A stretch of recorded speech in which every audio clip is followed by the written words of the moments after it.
मीरपुर नाम के शहर में तेजस अपनी पत्नी नीरू के साथ रहता था। पति पत्नी दोनों ही नौकरी करते थे। एक दिन तेजस गांव अपनी माँ के पास फोन करता है। हेलो, प्रणाम माँ। जीते रहो माँ, तुम दादी बनने वाली हो। अरे वाह, ठीक है बेटा, मैं कल ही आती हूँ। जब माँ जी शहर पहुंची तो बेटे बहू ने बहुत अच्छे से स्वागत किया। लीजिए माँ जी, चाय। अरे गर्मा गर्म पकोड़े ले आओ माँ के लिए। नीरू रसोई में गई और 2 मिनट में ही पकोड़े ले आई। जी ये लीजिए।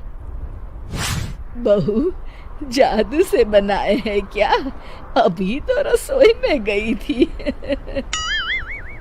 यम्मी। माँ जी, शीला रसोई में पकोड़े तल रही है, मैं बस लेकर आई। हे भगवान, मेरा धर्म भ्रष्ट कर दिया तूने। अब तो गंगा जल से शुद्धिकरण करना होगा। दूसरे दिन, माँ जी मैंने नाश्ता बना दिया है, ऑफिस जा रही हूँ। पर अभी तो घर का सारा काम पड़ा है। शीला आती ही होगी, झाड़ू पोछा बर्तन कपड़े वो सब कर लेगी। हमारे जमाने में घर का सारा काम हम ही करते थे। जी माँ जी, आप बहुत होशियार हैं, मैं घर ऑफिस दोनों नहीं संभाल पाती। तो जरूरत क्या है घर से बाहर जाकर चाकरी करने की?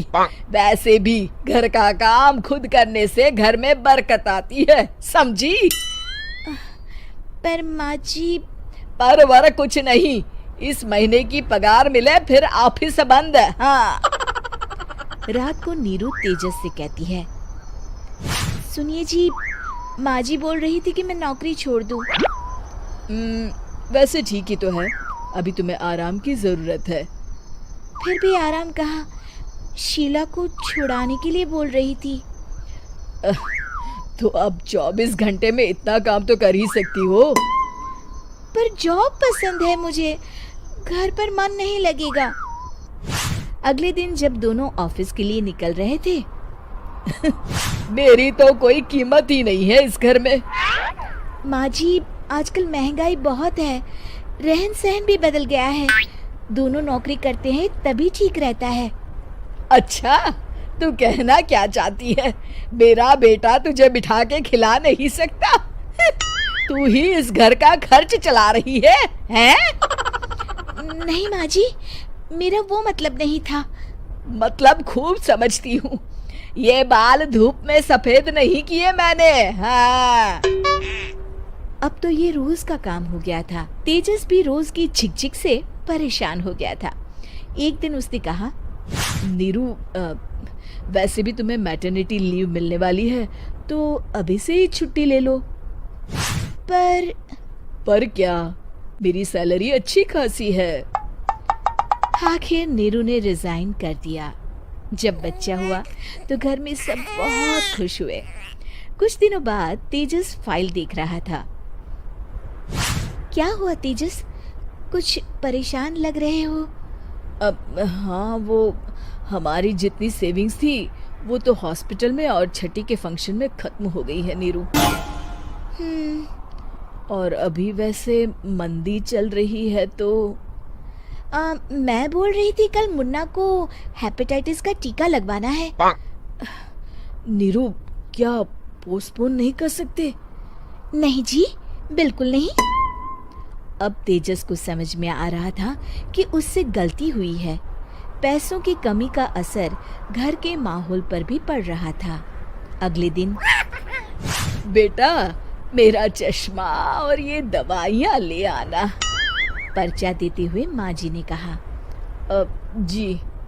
तेजस, मुन्ना के लिए दूध का डिब्बा और डायपर भी ले आना, और ये किराने के सामान की लिस्ट है, इसे भी लाना है। तेजस गुस्से में लिस्ट मरोड़कर फेंकता है और चिल्लाता है, पैसे क्या पेड़ पर उगते हैं? ये ले आना, वो ले आना। अरे पर ये जरूरत का सामान ही है। वो गुस्से में बिना कुछ कहे ऑफिस चला गया। अरे लंच तो ले जाइए। नीरू दौड़कर डिब्बा पकड़ाती है। एक दिन खाना खाने के बाद, नीरू,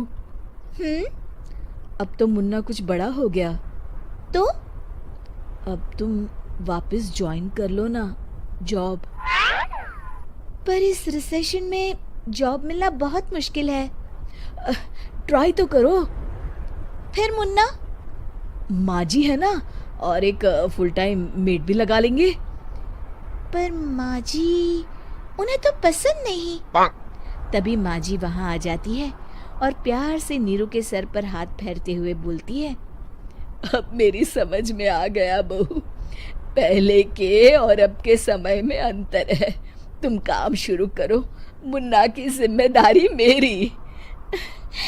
मेरी प्यारी माँ जी, ये कहकर नीरू उनके गले लग गई। शिक्षा, परिवर्तन संसार का नियम है, हमें भी समय के साथ चलना चाहिए। उम्मीद है कि आपको हमारी ये कहानी पसंद आई होगी।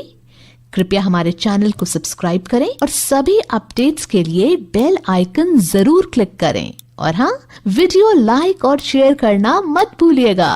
Bye bye.